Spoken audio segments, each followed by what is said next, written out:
Welcome back to the Talkin podcast brought to you by the folks over at Chief of Staff KC. This week, we're joined by CEO and managing partner of Social Apex, Mark Josey. Mark is also the CEO and co-founder of Kansas City's fourth professional sports team that is also making some waves in the esports world, Kansas City Pioneers. Mark, how was your Christmas break? It was good. How about you guys? Good. Can't complain. Yeah, it's good to have you back. I was going to say, I'm glad to be back here, guys. Missed you. So appreciate you having me back, right? Yeah, of course. Well, the Chiefs won their 10th straight game, beating the Falcons in a nail-biter 17-14, moving to 14-1 on the year. First time they've ever won 14 games in a season. The Chiefs have honestly made a living of winning close games this year, winning their last 6 games by 6 points or less, which is actually an NFL record. It is. It'd be nice to blow someone out, but not this year. Wait for the playoffs. Huh? That's right. Like, soon. It's coming. Yeah. As we chop it up, we'll cover our opinions of the Falcons game, kind of talk over our fantasy teams this year, and then talk about the Week 17 matchup against the Chargers at home this weekend, even though it probably won't mean that much.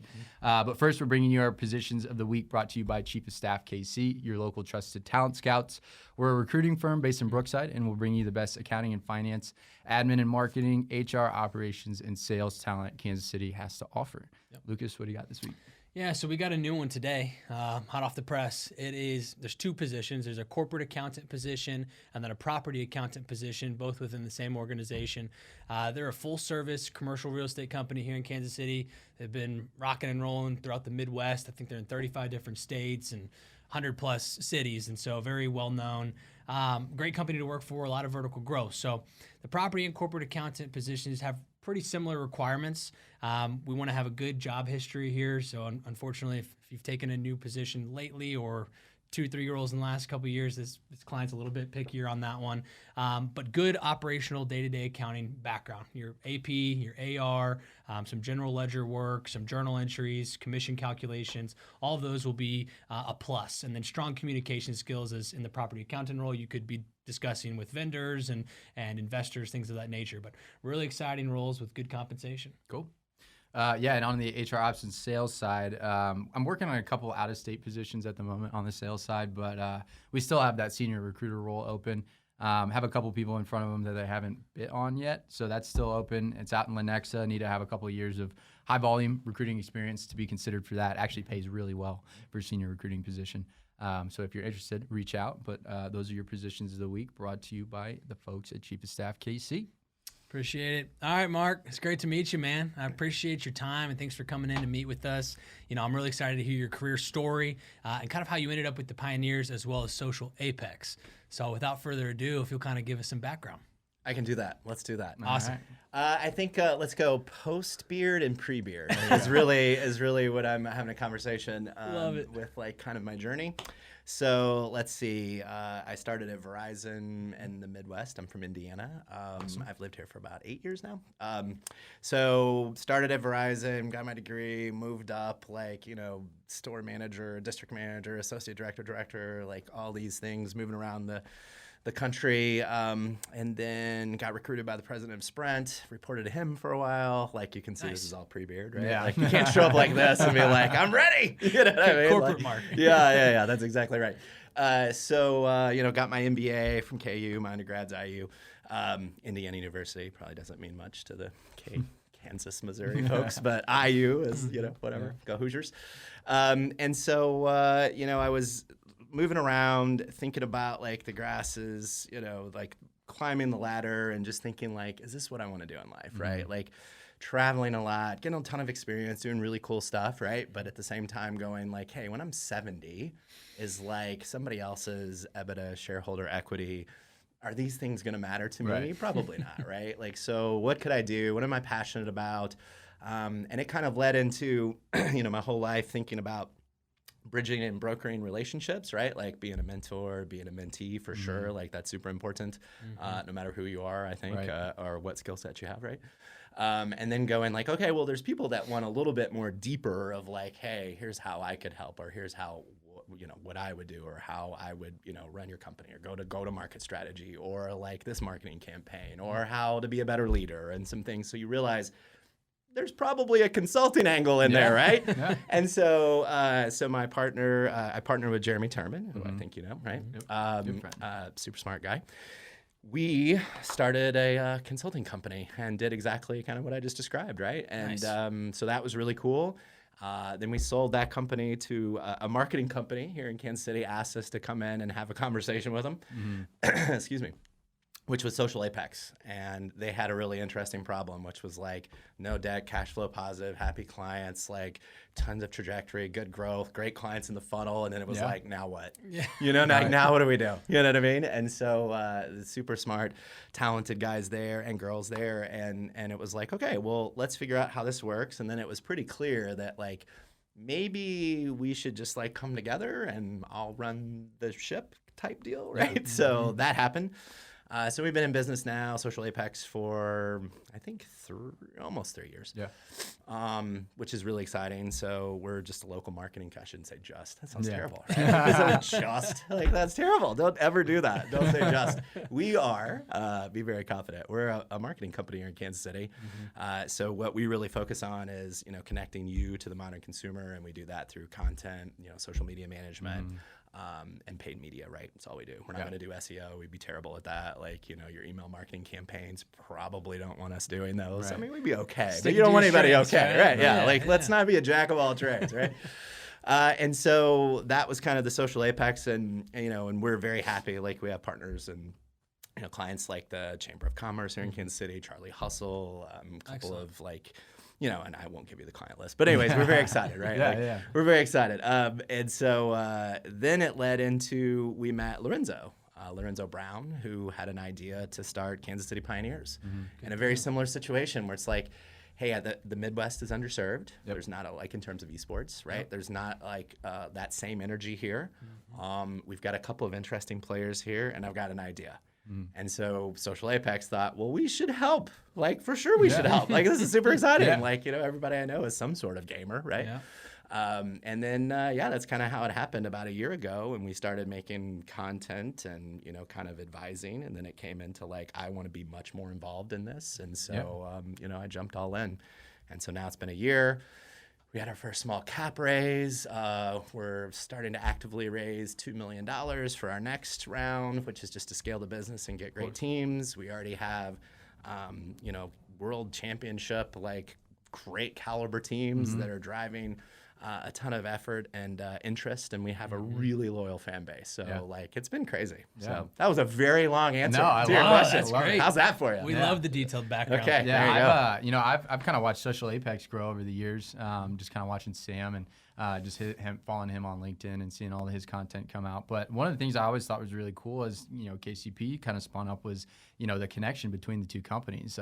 Just kind of being its marketing arm. And can you kind of explain how those two operate together and how you kind of support KCP from the Social Apex side? Yeah, absolutely. I think content is the first thing I would say. Like, content of how do we put the right kind of stuff out for the right kind of people, right? Meaning, like, is this sponsor-based? Is this partner-based? I don't know why I'm doing this. Is this sponsor-based? Is this partner-based? Are we trying to tell a story of the players? Are we trying? So those kind of nuances of, like, how do you tell a story? How do you make really highly engaging content? That's what Social Apex does with Kansas City Pioneers. Gotcha. And there's a whole nother maybe 20 or 30 people of like content I should say not content creators, but a creative marketing team, you would call it traditionally, on the Kansas City Pioneers side that does like, 3D animations and graphic design and all these crazy stuff and, clipping things and, doing stuff that I'm like, that's incredible, like great work. So there's a nice mesh of we on the Social Apex side do like the higher end content. And then everything else funnels through the really interesting esports specific content, I should say. Sure. So I don't know, you may be already aware, I do have an idea of the esports world. So my brother Slacked is on the Florida Mutineers this year. He's been grinding since Call of Duty 4. I put the controller in his hand. He walked in, he was big into like arts and craft, never played games. He goes, what are you doing? And this is Call of Duty 4 was 2012-ish maybe? Probably, yeah. And he gets his first kill, and then the rest is history. Climbing the ranks and whatnot. So he owes taking me, credit for he owes his. me I know. Did everybody notice? He's like, so I don't know if you know. I set the controller in You his owe me a hand. royalty Slack. I'm just kidding. But I have an idea of that Call of Duty world and like where they've moved up into becoming franchised within this last year or two, and how that league operates. How does KC Pioneers fit into the hierarchy of esports? What can players, what titles are you involved in, right? If you want to share with everyone.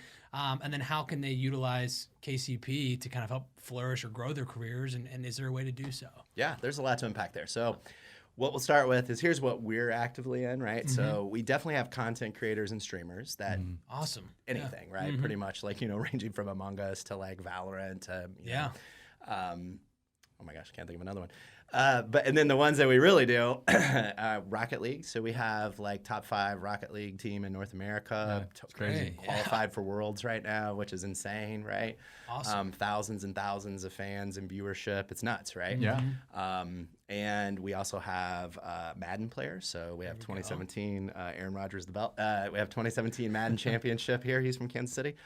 We also have a Valorant team, a Halo team, and a Call of Duty team, right? Sure. And so we're just focused on a few things, kind of like we don't want to be in everything, right?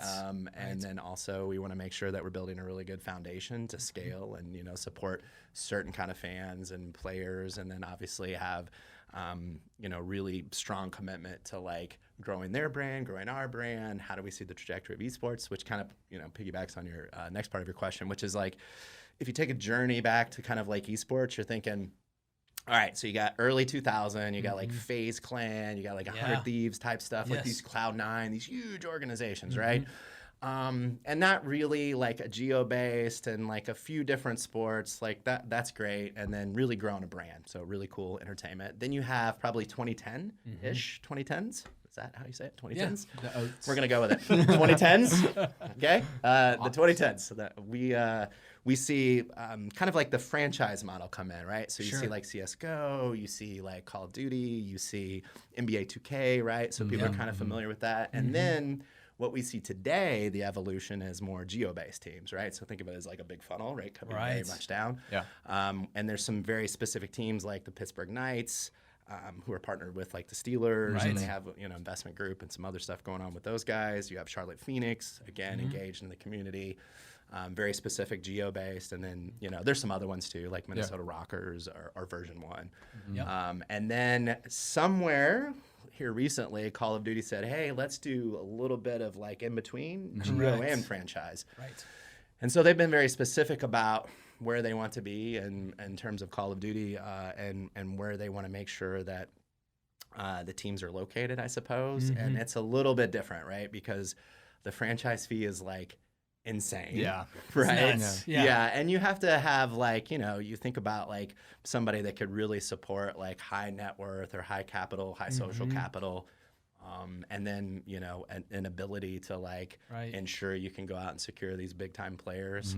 Could you guys grow your team in the amateurs or like Challengers League, which would be like the AAA of baseball, or like, where they would get pulled up? What does that look like? You can, but it really just still boils down to like the franchise, right? Like what would happen is you would probably grow really good players, and then somebody that's already existing, like the Mutineers that goes like, hey, slacked. Hey, how's live treating you, right? Sure. And so that was what would happen. Now I would say that, we have talked to the commissioner of Call of Duty, right? Johanna, and she's, like supportive of Kansas City Pioneers, of course, but we're definitely not quite ready for like $100 million type venture, right? Which is really what it would be. Like, how do you sell out to make sure that the TMO Center is sold out? How do we bring economic growth that way? How do we ensure you have an insane Call of Duty loyal fan base, right?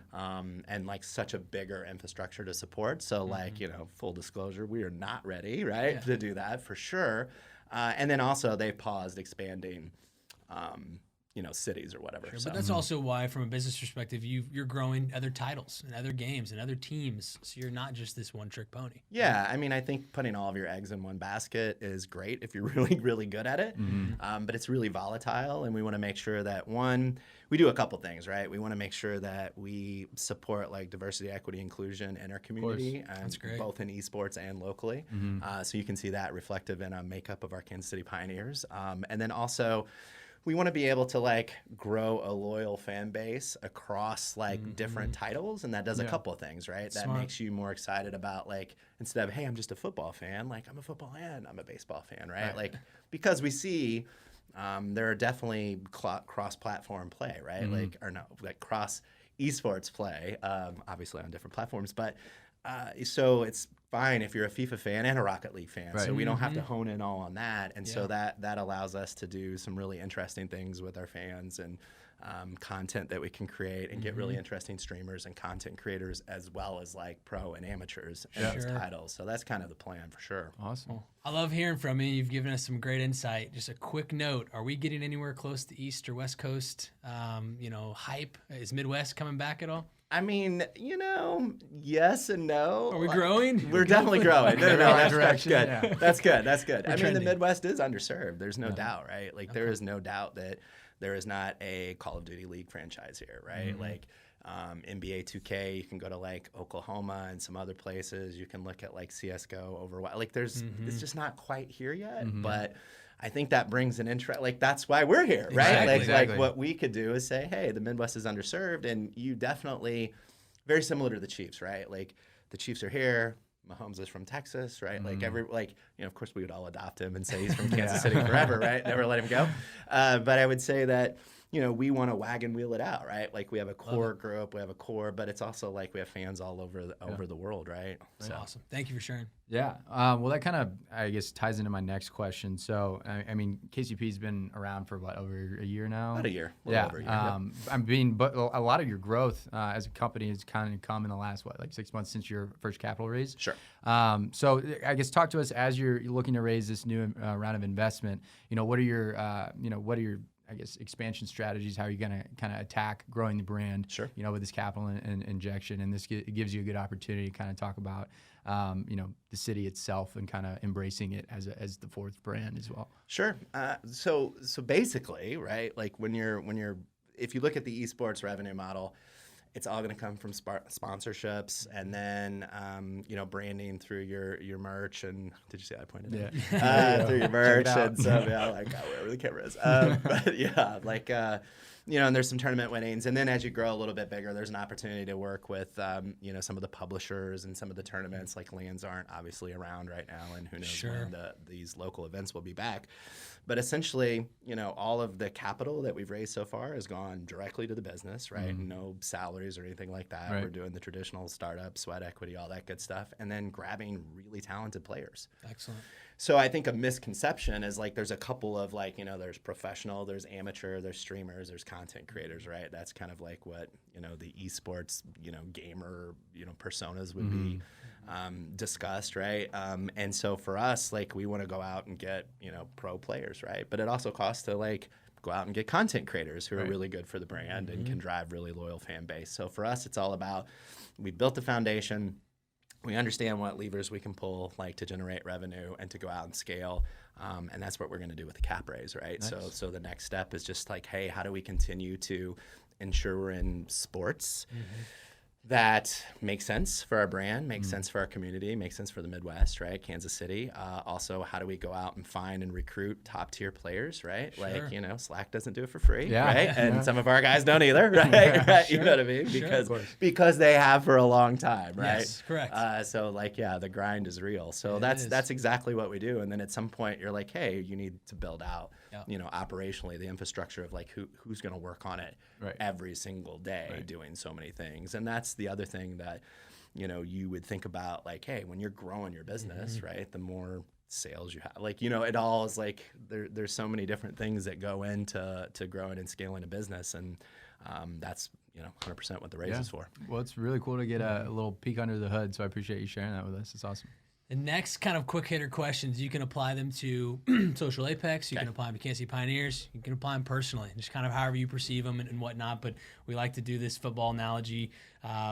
Essentially, we ask every guest for a recent first down with any of those categories I just mentioned, and that could be a small success that led to sequential or further success. Okay. We'll ask every guest for a sack, which would be a slight setback that you had to overcome, and then we ask for a Hail Mary. So it kind of ties in a little bit with your expansion and your growth, but maybe a lofty goal you have for next year. We'll start with the first down. So the first down, we're moving January. Social Apex, I should say. You're like, who's we? Right, like Social Apex is moving the first of the year, so that's first down. We're, our partner Charlie Hustle. We're going to be right next to them, Nice. and so that'll be cool. So we're downtown. So that's a good first down. Yeah, it's it a is. great first down. Yeah. That'll lead to a lot of Let's further go. success. Yeah. Let's go. More first 30 downs. yard first down. That's right? right. That's a There big you one, go. big Yeah. chunk right there. I love it, man. What about a recent sack that you guys had to overcome? Ooh, a recent sack. I mean, of course, COVID, right? Like, I don't want to give the obvious answer.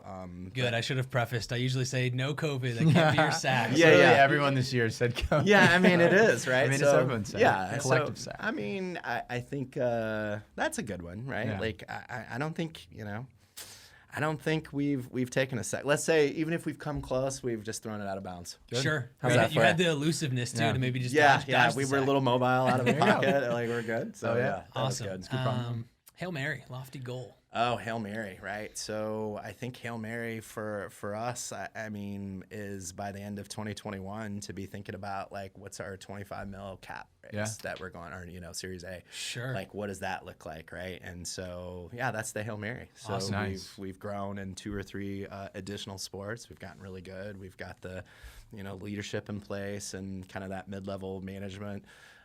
Roles and some really amazing team. Probably a team house, right? Hey, there we If go. it wasn't for COVID, that would have been that would have been part of it. But like bringing people in together is probably not a great idea to make for a lot of reasons that I won't have to go into. You might right? catch some flack. Right? Yeah, like a little bit. We're not trying to do that, right? So yeah. Well, that's awesome. I mean, I appreciate you sharing that. I remember we had talked before this, and just got another glimpse under the hood. But was so impressed by what you guys have already done in such a short amount of time, and where you guys are headed. So, gonna be excited to see the journey moving forward. Esports is not going anywhere, right? Yeah. So that's the word on the street, right? I'm excited to watch your guys' growth, and I'll kind of let Emerson take over now. We're going to transition to chopping it up. Yeah, from esports to real sports, or the esports is a real sport, but traditional. Person Traditional? playing Is that what you ball meant? sports. Ball sports. Stick and ball. There you go. Okay. All right. That's fair. Sorry, phrasing's wrong there. So the Chiefs hung on to win another tight game against the Falcons on Sunday, clinching the number 1 seed, winning 14 games, all of that.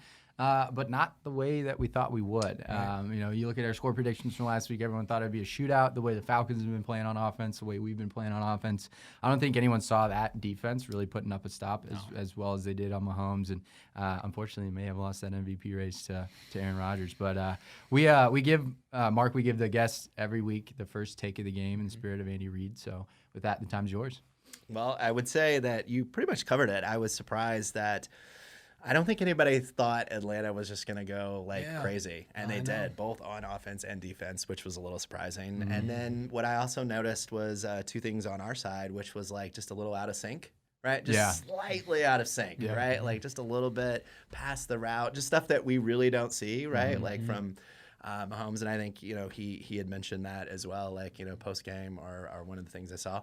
And then I think the other thing that was interesting is that there was a lot of other folks that were involved that you're maybe not like wow, the punt's a huge deal, right? All of a sudden that's huge. Not that it's not every game, right? But it's like there were some moments of some people that you probably don't put in the top like Tyreek, Kelsey, Mahomes, right? Yeah. Like caliber that came through and did some really good stuff. So some nice support from everyone. But like a really not the way that I thought it was going to go down, but a dub's a dub. So if you would have told me that we would put it in the hands of Young Hoku or we were relying on him to miss a kick, I would be like, I'd laugh at you if you had told me that last week. You know what I mean? I mean, I think the Falcons had one of the worst pass defenses in the league.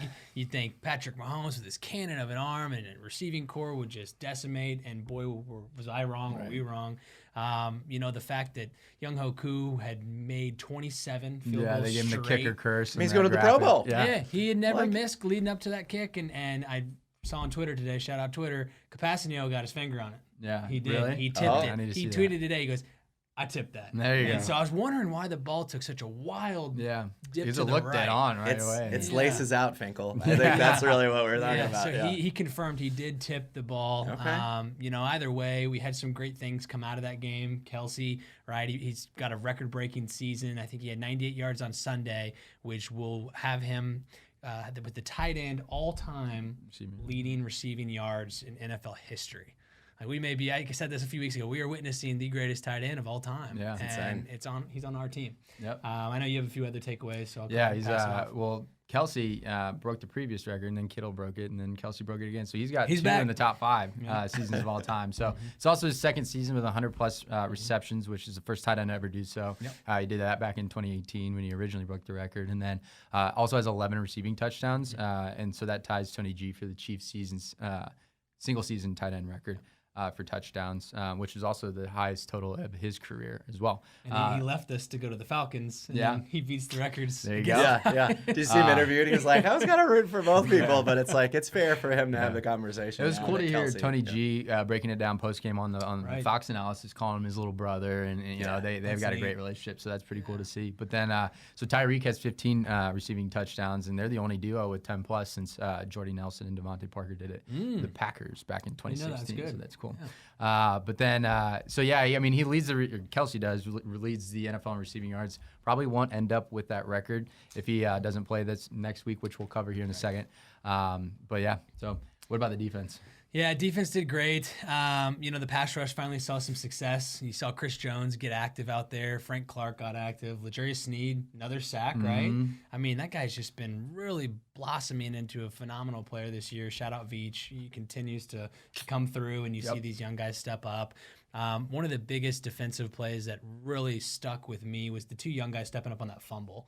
L'Jarius Sneed, I believe, got there first, but Willie Gay came shot out of a cannon to create some impact and cause that fumble, which then led to a scoring. So, as far as the stats, though, 4 QB hits for Chris Jones, a sack, 8 pressures, pass breakup, highest PFF grade all year at 92.1.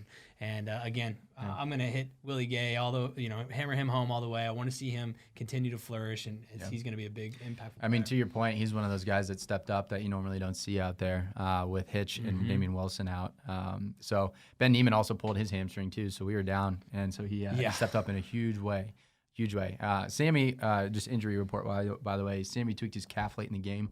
Probably won't play next week, but he should be back for the playoffs. And Sam Mellinger reported that Mitchell Schwartz may not be back for the playoffs, which is a huge loss for this line that's already been patched up all year. So we'll probably touch on that next week. But Mark, you said you didn't play fantasy, correct? You do some daily fantasy I'm stuff? casual. So what I mean? Like, Gotcha. let's keep it casual. No, I don't have you guys go into it for sure. So before you jump into yours, I have to say our producer Justin lost in a heartbreaking fashion. So he lost by 3 points, but his kicker was Young Ho Koo, and so he's sitting there celebrating, and he's like, "Oh shoot, I lost all my money." But we feel for you, man. We feel for you, man.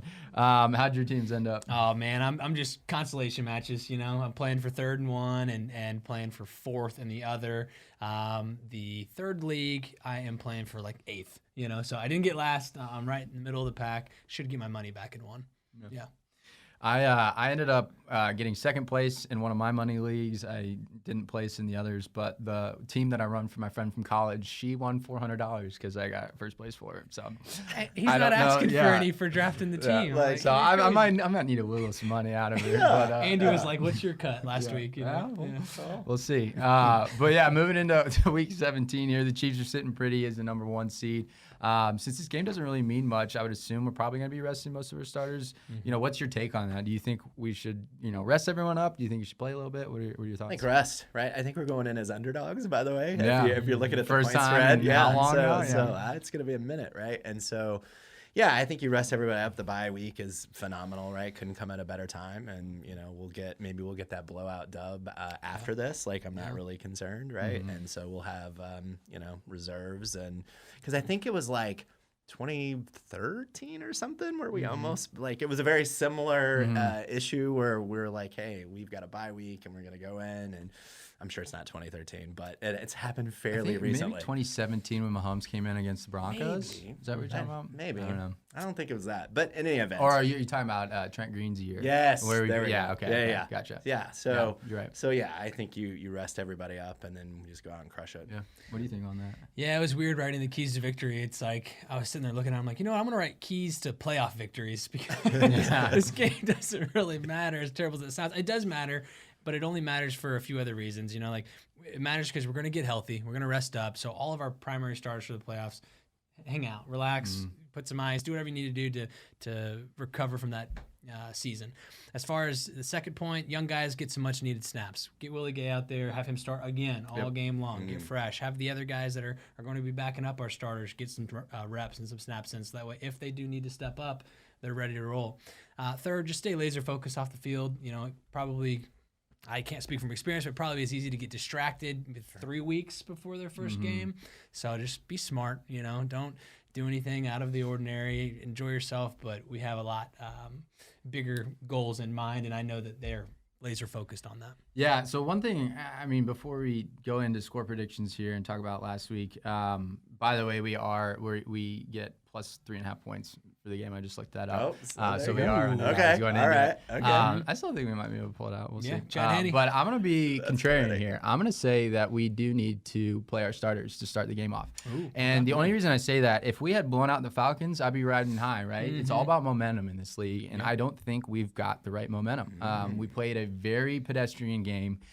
Everyone was a little off sync, and you need those game reps to really kind of feel confident going into the playoffs. So what I would suggest is maybe first quarter, first 2 drives, let the offense go out there. On the defensive side of the ball, I don't think you need to play your starters, especially with most of our linebacking core out. Get them their rest. But I think you need to put the offense in there for a drive or two. Get Kelsey some touches, get Tyreek, maybe take a deep shot or two, and get the offense back in rhythm until you kind of feel confident about it, and then pull them. So treat it like a preseason game. Yeah, exactly. That's what I'm thinking. And again, if we had blown them out, I'd be all for it. But I really do think it's about momentum, and I just don't feel comfortable going into a 3-week-long period where they're not going to take a snap when they just played like crap. So that's the only thing I would say going into. Yeah. Take some notes. Yeah. Bring me on the We have a plan. We have a plan. That's right. I know you watch this show. I'm with you, Emerson. We're all in. So one other thing I think should be cool to watch too is Eric Bieniemy getting a chance to call the whole game. That's something Andy always lets hit. Especially coaches that are in line for a head coaching job. Sure. He did that with Matt Nagy back in the day when he let him take over offensive coordinator duties. So that should be cool to see him flourish in that role as really the go-to guy there. But in terms of last week's score predictions, again, we were all way off. The guests are now 191. Lucas, you're 212, and I am 254, leading the pack. I'm going to have to wear that football helmet or something for our last episode as punishment. You want the least amount of points. So going into this game, obviously we're favored by 3.5 here. Don't know if the starter's going to play, probably not. But what are your thoughts on a score prediction? I think 17-14. 17-14. I'm going to go low. All right. I like it. Back and forth, up Chiefs and down. or Chargers? Oh, Chiefs. All right. Okay. Pull it out. Come on. You never know. Yeah. Oh, gosh. I'm going to keep Chiefs, but it is a little hard for me to do so. We'll go with 24-21. Chad Henne leads a game-winning drive and goes down there. I'm gonna go Chargers. I'm gonna stick to my and if I didn't pick 14-2 at the beginning of the year, I wouldn't do this. But I still think we'll end up 14-2. Justin Herbert's a talented young quarterback. I think he's gonna wipe the floor with us.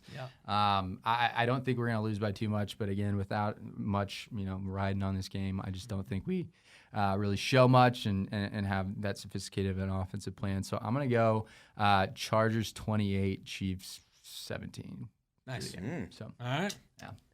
Bets are in. Yeah. We're locked in. Don't hate me for picking Chargers. That's very hard for me to do. You're using your head, not your heart. I did throw a bet on the Falcons in the under that smacked. So maybe because recently I've been betting I love that line. I'm gonna do the exact opposite of it. I've been doing all right. It works. So, all right. But any final thoughts, Mark, before we wrap things up? I have no final thoughts. I think that's not true. So I would say super exciting from a Chiefs perspective, right? To get home field and just so close to being oh my gosh, can we go back to back? Yeah, it's insane, right? So that's the final thought. Oh my gosh, we're close. It's 2021 is gonna be an incredible year. I think a lot of people are wanting it and wishing it and willing it, and we deserve it. So awesome. Well, thank you so much for being on the show. Emerson will wrap up here, but it's been a pleasure having you. I love the insight into the esports world, giving my personal experience with it, but just seeing the growth, in Yeah. the last 10, 12 years. And so thanks. I Yeah. appreciate it. And if you're still watching, if you haven't checked out the Kansas City Pioneers, go Yes. check out their socials, Instagram, Twitter. You guys are all over Twitch channel too as well. Yeah. They make some great content, and they are the future of this city. So Yeah. take a look at them. But again, thanks for sitting down with us. That does it for week 17 of Talkin' Chop. Whether you're listening on YouTube, Spotify, or Apple, make sure to subscribe to watch these last couple episodes leading into the playoffs here. And hopefully we'll keep going here into February, but we'll see. But again, thanks for being with us, Mark. It was great to catch up. We'll catch you all next week. And as always, Go Chiefs.